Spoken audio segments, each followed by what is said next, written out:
Hi, I'm Daryl Supernaw, 4th District Council candidate, and I'm here standing where we once had the detested Atherton Ditch.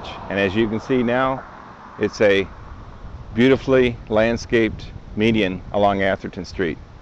There's been some conjecture lately about who is responsible for this project, and I'll just tell you what I had to do with it. I began petitioning the city in 1985, asking that this open concrete culvert be covered. And it was a 20-year battle, but we finally got it done.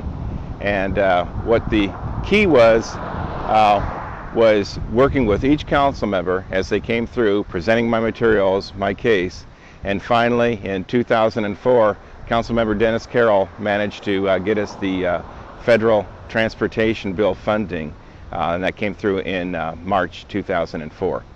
And we'll show you a few areas of the ditch and kind of tell you how this all happened.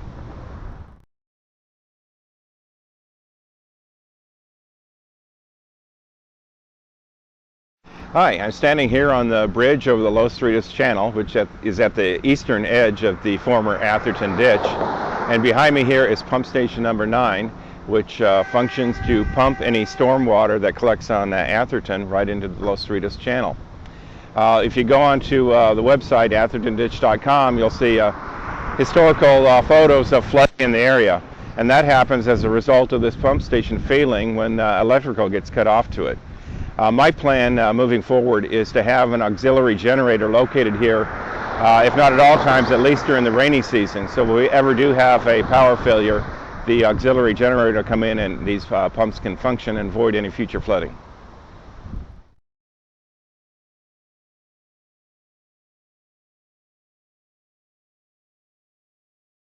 I'm standing here amongst our beautiful drought-tolerant landscaping here on the Atherton median. And you'll see the sage right here that's thriving. And also behind me, this large tree here is a native California sycamore. And this particular species can grow to be about 50 feet tall. And the reason we were able to plant that tree here is because we have nothing but dirt underneath us.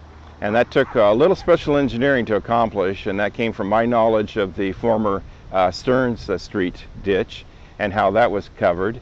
And I gave that information to our city engineer, Mark Christoffels, and he came up with a very unique solution so that we would not have a storm pipe underneath here.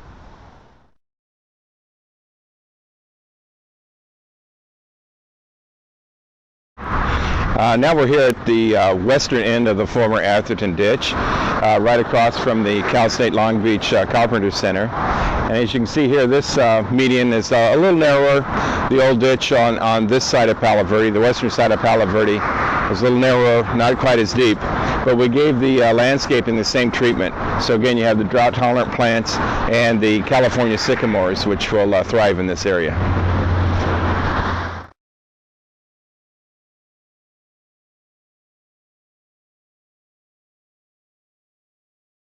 Hi, I'm standing right here on the north side of Stearns Street, just west of Palo Verde, and this is the former location of the Stearns Street ditch that was covered in the early 70s.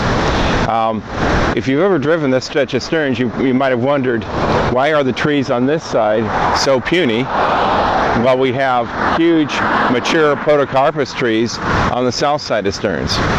Well, there's a good reason for that. And that is because there is very little dirt underneath these trees for root expansion. And that's the knowledge I brought to the table when we were planning the Atherton Street ditch remodel, revise, redo. It occurred to me that if we could have nothing but dirt underneath, then we could have mature trees and you'd have plenty of root expansion. So I got together with our city engineer, Mark Christoffels, and he came up with a plan to locate the new storm drain out in the street and not have the storm drain directly underneath the former ditch. And that was a great plan. We were able to engineer it, and now we have those huge sycamores out there on the Atherton median that you saw earlier.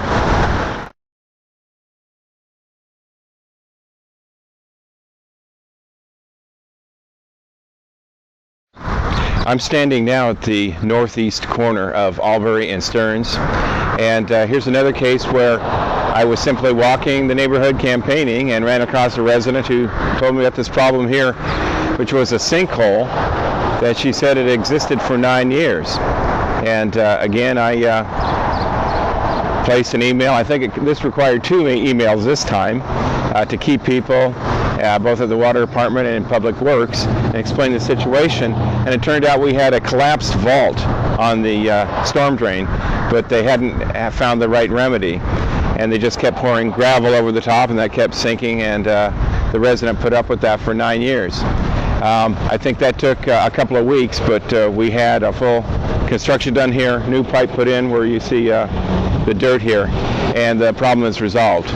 Again, just knowing the right people, not a huge amount of effort on my behalf, but just lifting that finger to get things done.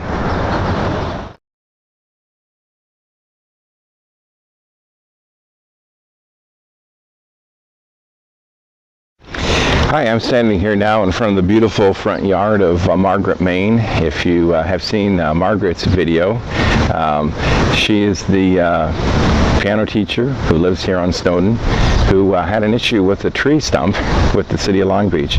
You see this beautiful front yard, tons of pride of ownership, and yet she was not able to have a tree stump in her parkway removed for over 3 years.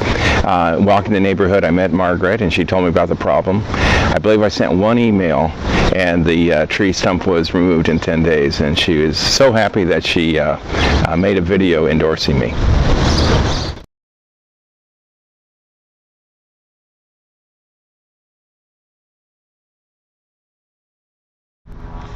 You know, in walking the entire 4th District, I hear a lot of comments from people outside of Los Altos about how terrible their streets and sidewalks and curbs are. And I just have to say that Los Altos is not exempt from that. As you can see here, we're at the corner of Marwick and Vernon, just west of Stanford Middle School. And take a look at these curbs here. I mean, this is about as bad as it gets. As you can see how it's the tree roots have forced it up from the street surface. And down here we have even more trouble. And watch your step as you follow me, Louis. Right along the parkway here, we have more damage, and this is way out of control, and something that we really have to take care of moving forward. We have not only a hazard here, but you can't possibly have any type of drainage for stormwater in these types of conditions. So that's the big item that I want to cover after the election on June 5th, is to get an inventory of all our street repairs needed and get this prioritized on a basis of greatest need, independent of where it is in the 4th District.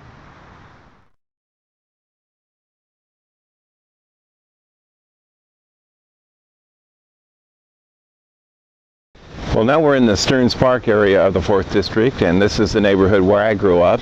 And behind me is Fire Station 17 and our training center. And this is where my dad, Daryl Supernaw, was stationed for over 20 years. In fact, I have a picture of my dad standing right there, taken in October 1951 with his crew in front of their fire engine. Ironically, 60 years later, in October 2011, the incumbent council member voted to not use Upland's oil money to assist fire and police. And that was a critical decision and a vote that I would not have gone along with, because what it did for us was our fire engine crews to go to 3-person crews.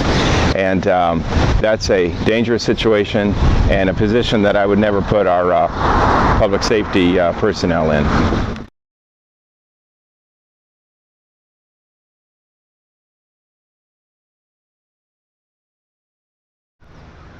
Well, here we are in Stearns Park, and this beautiful setting is right off of 23rd Street next to Buffum Elementary, or I should say Buffum School. It was elementary when I went here. And this is a great neighborhood. It was a great neighborhood to grow up in. And I've been contacted recently from the neighbors about the spike in crime. And they've really noticed it firsthand here that we have a huge increase on property crimes, that is break-ins on automobiles, garages, actually home burglaries. And in fact, the stats bear that out. For first quarter 2012, property crimes in the East Division are up 23.4% over first quarter of 2011. And that is absolutely unacceptable. But there is a solution. We can increase communication, we can get the community more involved in the process in crime prevention, and that takes communication from the council office, and that is my plan, to bring all the neighborhoods together, to get individual neighbors, block captains, whatever it takes to get this issue addressed. But the point is, it all starts with communication, and that's what we need. And that's part of my platform, is ongoing communications from the council office to each neighborhood.